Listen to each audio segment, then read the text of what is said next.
नमस्कार। आज के इस खास विश्लेषण में हम एक ऐसे कंसेप्ट को डिकोड करने वाले हैं जो लीडरशिप, मैनेजमेंट और बिजनेस ग्रोथ को देखने का हमारा पूरा नजरिया ही बदल कर रख देगा। आज हम जिम स्लेक्सर की बहुत ही शानदार किताब ग्रेट सीईओ आर लेजी के सबसे कोर और प्रैक्टिकल आइडियाज पर चर्चा करेंगे। अगर कभी ऐसा लगता हो कि किसी कंपनी को ऑटो पायलट मोड पर ले जाना बिल्कुल नामुमकिन है, तो यकीन मानिए आज का यह विश्लेषण एक बिल्कुल नई दिशा दिखाने वाला है।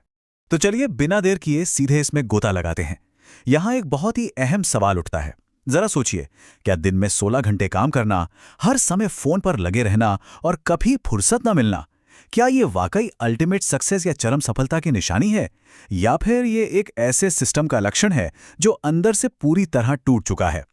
हम अक्सर ये मान लेते हैं कि एक सफल लीडर हमेशा पागलों की तरह व्यस्त रहता है, लेकिन सच तो यह है कि ये एक बहुत बड़ा भ्रम है और आज हम तथ्यों और तर्कों के साथ इस भ्रम को पूरी तरह से तोड़ने वाले हैं।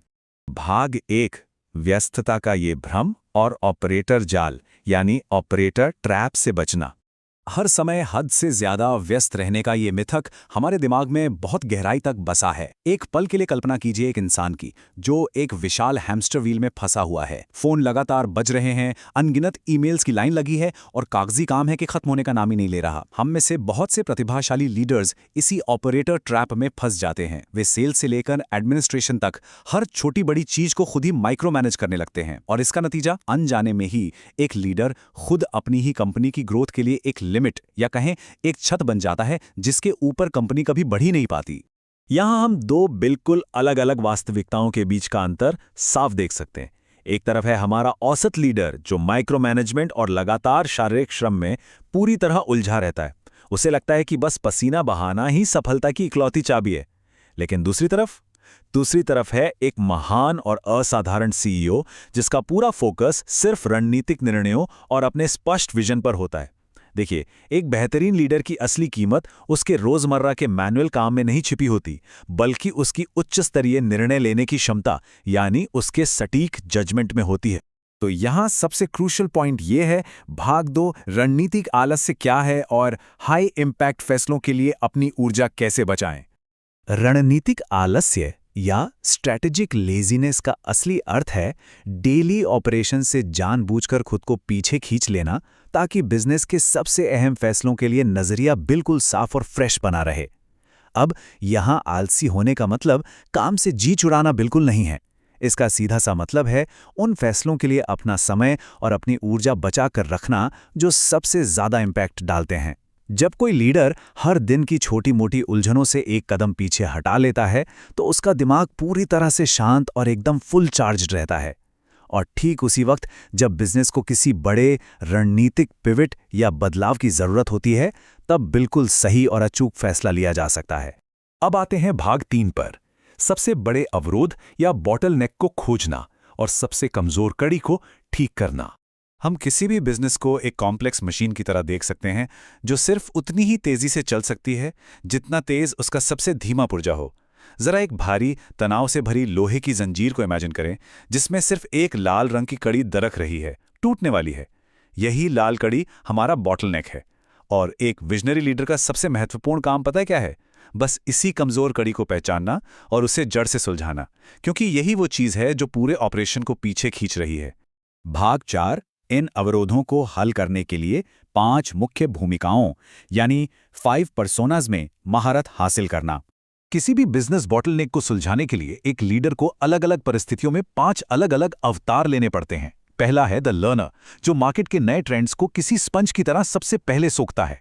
दूसरा है द आर्किटेक्ट, जो सिस्टम्स और एसओपीज बनाता है ताकि काम बिना किसी रुकावट के अपने आप चलता रहे। तीसरा है द कोच, जो टीम के लीडर्स को इस काबिल बनाता है कि वे खुद फैसले ले सकें। चौथा है द इंजीनियर, जो कभी भारी खराबी आने पर सिस्टम के अंदर उतरकर उसे बारीकी से ठीक करता है। और फाइनली 5वां है द प्लेयर, जो एक लीडर का कोर जीनियस है, जैसे कोई बहुत बड़ी डील क्लोज करना। सच कहें तो एक महान सीईओ अपना ज्यादातर समय सिर्फ आर्किटेक्ट या कोच के रूप में बिताता है। वो प्लेयर के रूप में मैदान में तभी उतरता है जब सामने कोई बहुत बड़ा और निर्णायक मौका हो। तो चलिए अब आगे बढ़ते हैं और देखते हैं कि ये सब कैसे एक साथ जुड़ता है। भाग 5, एब्सोल्यूट टाइम लेवरेज हासिल करना और परिणामों को कई गुना बढ़ाने का गणित। पूर्ण टाइम लेवरेज हासिल करने और बिना एक्स्ट्रा शारीरिक मेहनत के अपने रिजल्ट्स को बढ़ाने के पीछे एक बहुत ही सीधा सा गणित है। अब जरा इस एक नंबर पर गौर करें, 500 रुपए। अगर कोई रीडर खुद 500 रुपए प्रति घंटे वाले एडमिनिस्ट्रेटिव काम जैसे फाइलें अरेंज करना या डेटा एंट्री जैसे कामों में अपना कीमती समय लगा रहा है, तो एक करोड़ों का बिजनेस खड़ा करना मैथमेटिकली बिल्कुल असंभव है। ऐसे लो वैल्यू कामों में फंसकर असल में हर घंटे लाखों रुपए का नुकसान हो रहा होता है। और बस यहीं पर बायबैक रेट का बहुत ही शानदार सिद्धांत पिक्चर में आता है। इसका सीधा सा मतलब है कम वैल्यू वाले कामों को तुरंत अपनी टीम को सौंप देना, उन्हें डेलीगेट कर देना, ताकि पूरा का पूरा फोकस केवल उन हाई इंपैक्ट कामों पर हो सके जिनकी कीमत लाखों रुपए प्रति घंटा है। एब्सोल्यूट टाइम लेवरेज हासिल करने और बिजनेस को सही मायनों में स्केल करने के लिए समय वापस खरीदना ही पड़ता है।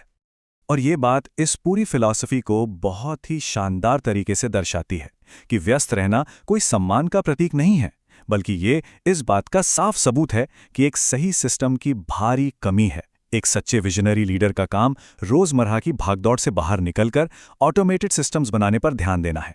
उस अस्त व्यस्त डेस्क को छोड़कर एक ऐसे भविष्य की ओर बढ़ना चाहिए जहां बनाए गए सिस्टम्स अपना काम खुद ब खुद कर रहे हों। तो जाते जाते एक बहुत ही गहरे सवाल पर विचार करना जरूरी है। अगर आज के हमारे दैनिक कामों का एक ऑडिट किया जाए तो वो कौन सा सबसे बड़ा बॉटलनेक या ऐसा कौन सा काम है जिसे कल ही किसी और को सौंप देना चाहिए, डेलीगेट कर देना चाहिए? इस पर गहराई से सोचिएगा, क्योंकि यही वो पहला कदम है जो इस ऑपरेटर ट्रैप से बाहर निकालेगा। आज के लिए बस इतना ही। कल हम फिर मिलेंगे एक और शानदार विषय की गहराई में उतरने के लिए, सिर्फ @LearnAnythingIndia पर। तब तक के लिए रणनीतिक रूप से सोचना शुरू करें और हां, सिस्टम्स का निर्माण करते रहें।